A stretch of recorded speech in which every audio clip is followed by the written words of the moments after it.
Selamat pagi anak-anak. Pada pelajaran matematika hari ini, kita akan belajar mengenai berbagai bentuk pecahan. Pecahan terdiri dari berbagai macam. Yang pertama adalah pecahan biasa.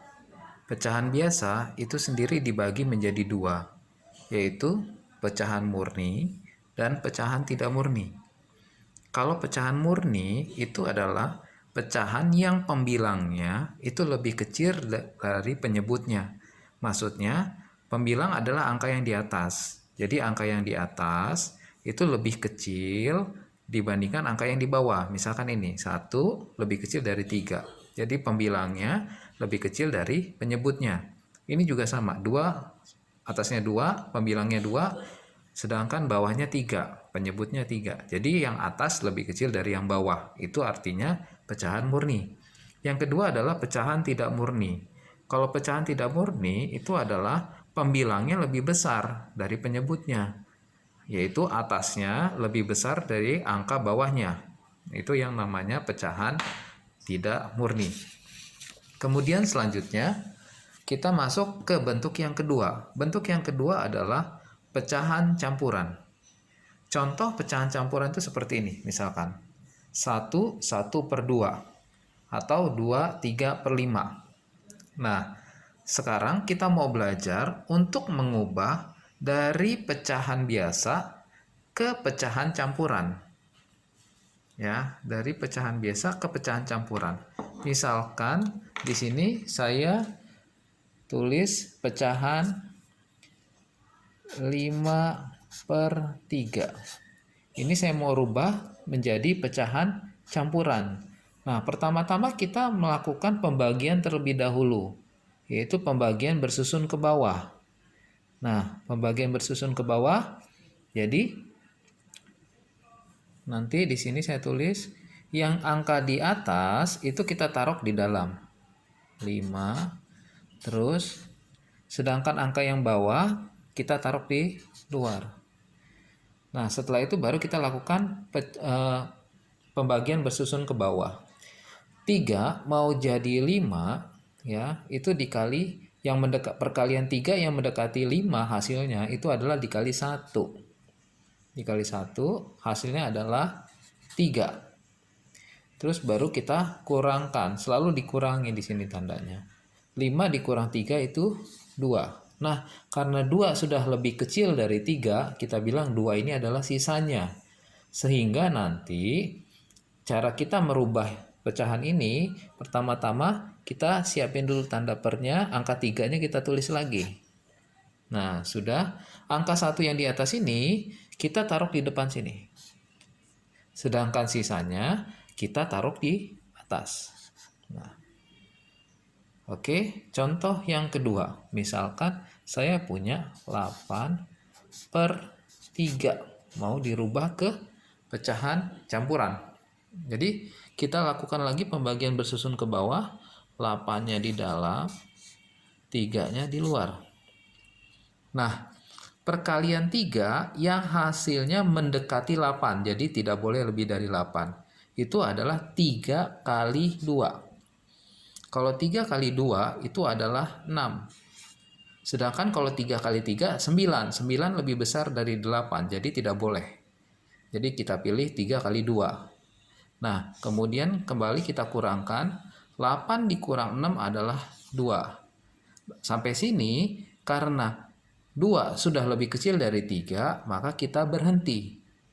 Nah, di sini baru kita siapkan tempatnya. Pernya kita tulis. Nah, 2 yang di atas ini kalian taruh di depan. Nah, ini. Sedangkan 2 yang sisa kalian taruh di sini. Nah, itu tempatnya. Jadi jangan salah taruh ya. Oke, sekarang satu contoh yang terakhir. Misalkan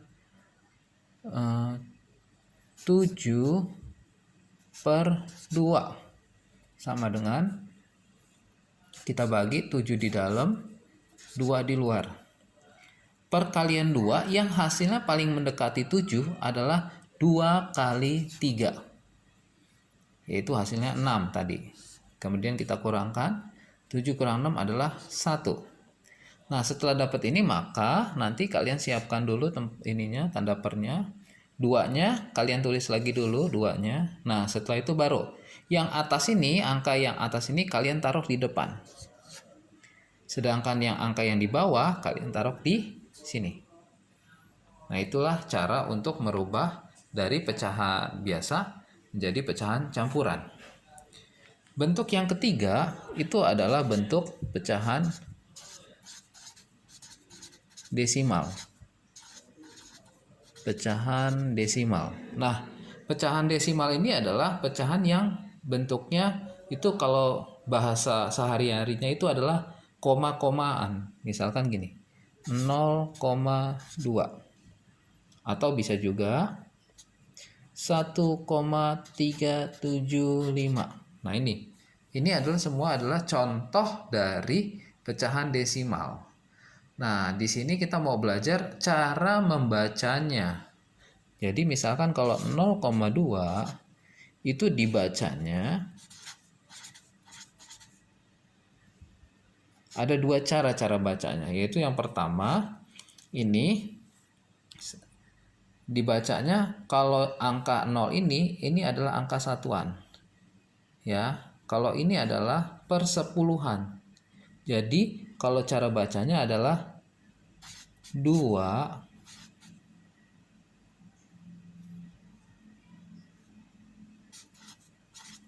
per 10. Nah, jadi kita bacanya 2 per 10. Nah, atau cara yang kedua, ini adalah cara yang lebih gampang. Kita baca secara angka per angka. Jadi ini kan angkanya 0. Jadi kita tulis 0. Ini kan tanda koma. Kalian tulis koma. Terus ini ada angka 2. Berarti 0,2. Nah, untuk cara membaca ini, saya membebaskan kalian untuk memilih cara pertama atau cara kedua. Ya. Jadi terserah mau cara pertama atau cara kedua. Satu contoh yang terakhir itu misalkan gini. Yang di sini tulisannya 1,375. Jadi 1,375. Nanti dibacanya itu adalah, saya pilih yang lebih mudah aja ya, yaitu cara kedua. Jadi cara bacanya adalah 1,3. Jadi 1 ini koma 3 ini angka 7, jadi 7. Ini angka 5 berarti 5. Nah, cukup kita baca secara satu persatu ya. 1,375. Oke. Nah, setelah itu kita akan belajar mengenai bentuk yang terakhir. Bentuk yang terakhir itu adalah bentuk persen. Jadi yang keempat itu adalah bentuk persen. Nah, kalau untuk bentuk persen itu ada lambangnya ya. Lambang persen itu adalah seperti ini. Nah, inilah lambang persen. Oke. Nah, ini lambang persennya. Jadi kalau bentuk persen itu biasanya contohnya seperti ini, misalkan 10%. Itu, atau bisa juga 35%. Kira-kira seperti itu. Nah, sekian pembelajaran kita pada hari ini. Tugas untuk hari ini kalian akan